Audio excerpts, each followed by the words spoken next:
Assalamualaikum warahmatullahi wabarakatuh. Dikisahkan, Abu Nawas mempunyai tetangga yang sering sekali meminjam barang. Sebenarnya, Abu Nawas tidak keberatan, bahkan ia merasa bersyukur karena ia bisa membantu tetangganya itu. Tetapi yang membuat Abu Nawas jengkel, setiap kali si tetangga meminjam barangnya, barang tersebut dikembalikan dalam kondisi rusak, hingga pada suatu ketika si tetangga kembali mendatangi rumah Abu Nawas. "Wahai Abu Nawas, aku ingin meminjam panci karena di rumahku pancinya sudah rusak," kata tetangganya. Karena merasa kasihan, Abu Nawas pun meminjamkannya. "Awas, hati-hati, jangan sampai rusak," ucap Abu Nawas mewanti-wanti. Beberapa hari kemudian, tetangganya itu mengembalikan panci dalam keadaan rusak. "Maafkan saya Abu Nawas, pancimu pecah saat aku memasak," ujar tetangganya. Sejenak Abu Nawas terdiam. Ia tahu betul bahwa tetangganya telah berbohong, sebab panci yang dikembalikan bukanlah miliknya. Namun dengan senyum, kemudian Abu Nawas berkata, "Tidak masalah, justru aku akan memberimu sesuatu." Tetangganya itu pun kaget dan bertanya, "Apa yang akan kau berikan, wahai Abu Nawas?" Abu Nawas menjawab, "Pastinya barang yang sangat berharga." Mendengar hal itu, si tetangga penasaran dan juga merasa heran. "Aku jadi merasa tidak enak Abu Nawas. Aku sudah merusak pancimu, tapi kamu malah akan memberiku barang berharga," kata tetangganya. "Berpura-pura apa yang harus aku lakukan untuk membalas kebaikanmu?" tanya tetangganya. Melanjutkan, "Tidak usah repot-repot, tapi kalau kamu tidak keberatan, berikan aku panci yang utuh," balas Abu Nawas. "Baiklah, aku akan mengambilkan pancinya. Tunggulah sebentar," ucap tetangganya, dan segera berlari. Dan tetangganya segera berlari pulang ke rumah. Tidak lama ia pun kembali datang. "Ini pancinya Abu Nawas," kata si tetangga sambil menyerahkan. Kemudian diam-diam Abu Nawas memasukkan panci rusak ke dalam karung dan memberikan kepada tetangganya itu. Saat menerima karung tersebut, si tetangga sangat bahagia dan tak sadar untuk membukanya. Lalu, ketika ia melihat isi dalam karung itu, si tetangga menjadi jengkel karena ia merasa dibohongi. "Ini kan panci rusak, Abu Nawas. Kenapa kau bilang barang berharga?" tanya si tetangga. "Tadinya itu adalah barang yang sangat berharga bagiku, karena di rumahku tidak ada panci kecuali panci rusak tersebut. Tapi kini aku sudah mempunyai barang yang lebih berharga, jadi kuputuskan untuk memberikannya padamu," jelas Abu Nawas.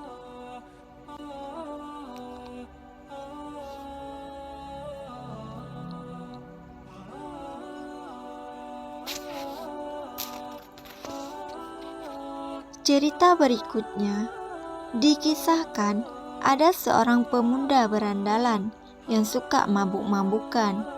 Dia juga sering membuat onar di kampungnya. Perilakunya ini membuat orang-orang menaruh rasa benci, namun mereka tak berani menegurnya. Karena si pemuda terkenal nekat dan tak segan-segan menghajar siapa saja yang berani menegur perbuatannya.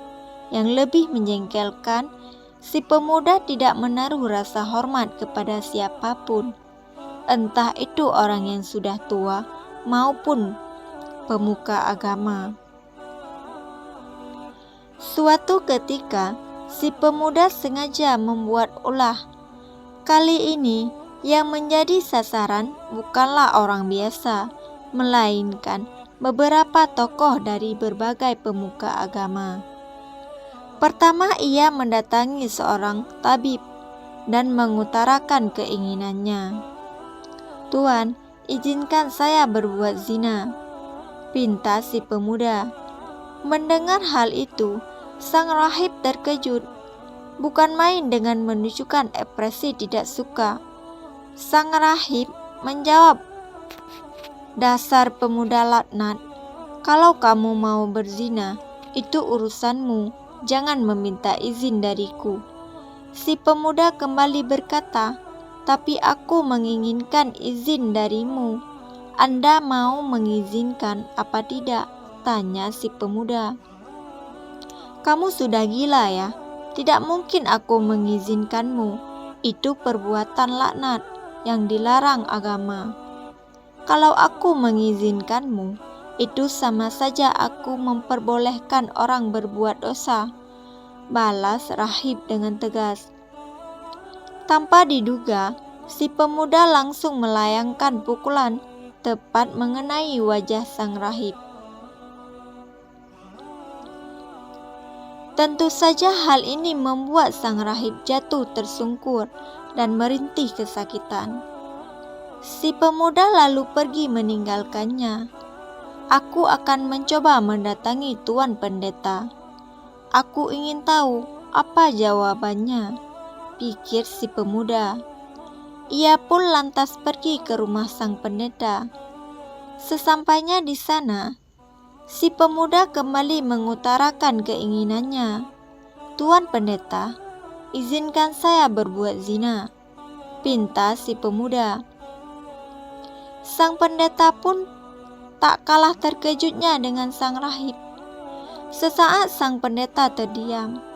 Kalau ia melanggarnya, pasti si pemuda akan marah dan ia akan babak belur dihajarnya. Karena sang pendeta tahu kalau si pemuda terkenal jahat dan kejam. Oleh sebab itulah, sang pendeta sangat berhati-hati menjawabnya. "Wahai anakku, kenapa engkau tidak menikah? Tentu itu akan lebih baik bagimu," tutur sang pendeta menyarankan. "Aku tidak mau, aku masih ingin menikmati masa mudaku," ujar si pemuda. Mendengar hal itu, sang pendeta terlihat kebingungan. Jawaban apa lagi yang harus ia katakan supaya si pemuda tidak marah? "Bagaimana Tuan Pendeta?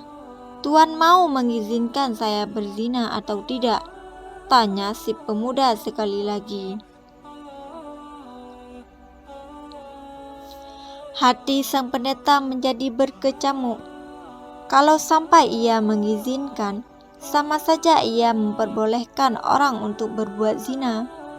Tapi, kalau ia tidak mengizinkannya, si pemuda pasti akan marah dan memukulinya. "Wahai anakku, saya sangat sayang kepadamu. Tidakkah engkau tahu siksa api neraka? Itu sangat pedih. Aku tidak ingin kamu masuk ke dalamnya, hanya karena keinginanmu itu," kata sang pendeta menasehati. "Maksudmu apa mati saja belum sudah? Maksudmu apa? Mati saja belum sudah bicara tentang neraka. Kamu mau mengizinkan atau tidak?" tanya si pemuda mulai emosi. "Maafkan saya, wahai anakku, dengan berat hati saya tidak berani mengizinkan itu. Semata-mata kamu sangat-sangat sayang kepadamu. Aku tak ingin kamu dimurkai oleh Tuhan," balas pendeta. Tiba-tiba wajah sang pendeta dihajar oleh si pemuda. Sang pendeta pun langsung jatuh tersungkur ke tanah. Bilang saja, kalau kamu tidak mengizinkan, tidak usah berbelit-belit seperti itu." Si pemuda emosi. Setelah itu, si pemuda lantas pergi meninggalkan sang pendeta. Beberapa hari kemudian, kedua peristiwa tersebut membuat gempar warga. Perbuatan si pemuda ini mendapat kecaman warga dan tidak sedikit yang mengutuk perilakunya.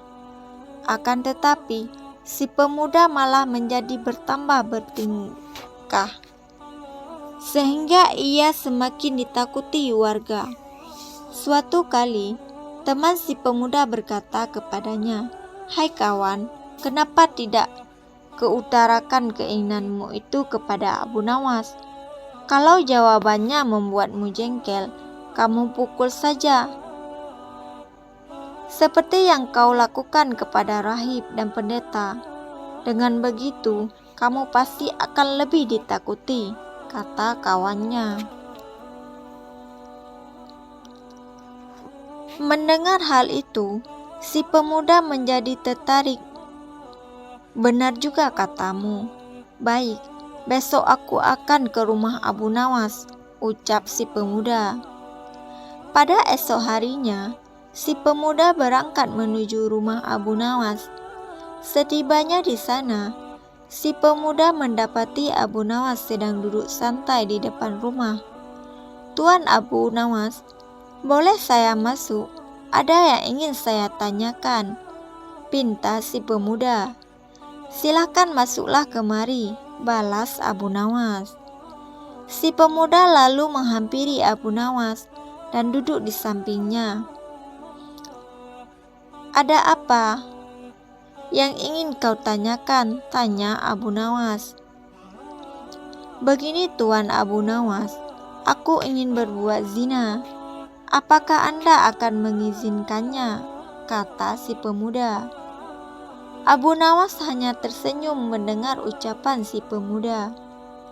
"Aku akan mengizinkanmu, tapi sebelumnya kamu harus menjawab 3 pertanyaanku," ujar Abu Nawas.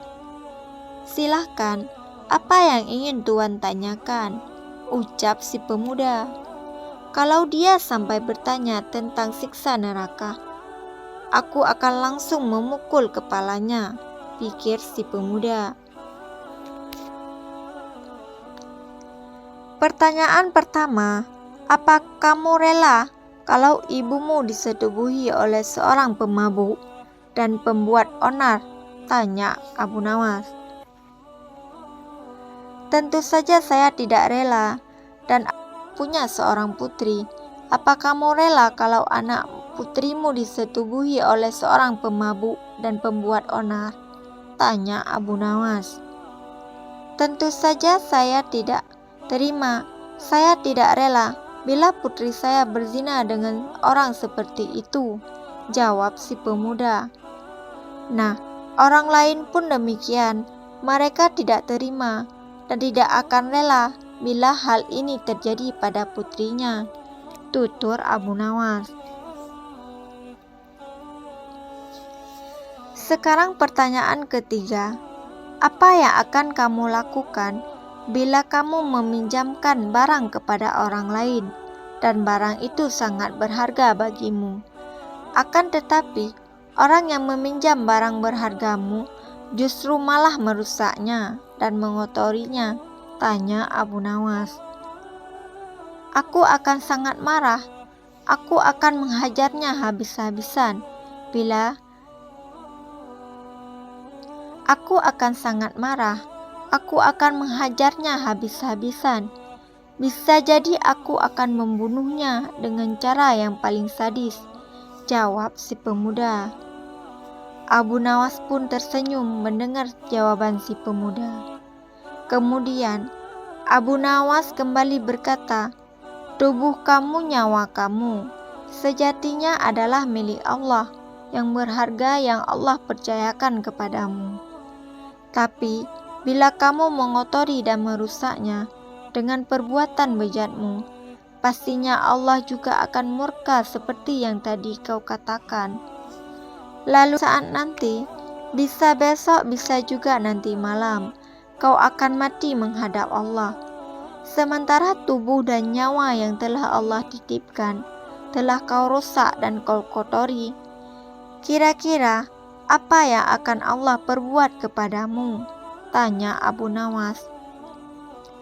Suasana pun mendadak menjadi hening. Si pemuda terdiam cukup lama. Ia tak menyangka dengan 3 pertanyaan yang diajukan Abu Nawas. Tak terasa, air mata menetes membasahi kedua pipi si pemuda. Dengan menangis sesegukan, si pemuda duduk bersipu di hadapan Abu Nawas.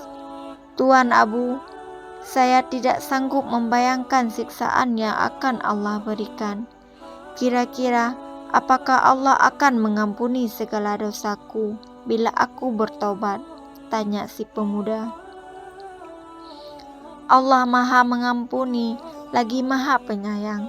Siapapun yang mau bertobat dan tidak akan mengulangi perbuatan bejatnya, Allah pasti akan menghapus semua dosa dan kesalahannya. Dan kamu juga harus meminta maaf kepada semua orang yang telah kamu zalimi, kata Abu Nawas menasehati. Berkat bimbingan dan nasihat Abu Nawas, si pemuda kini kembali ke jalannya. Sifatnya yang dulu jahat dan kejam, kini berubah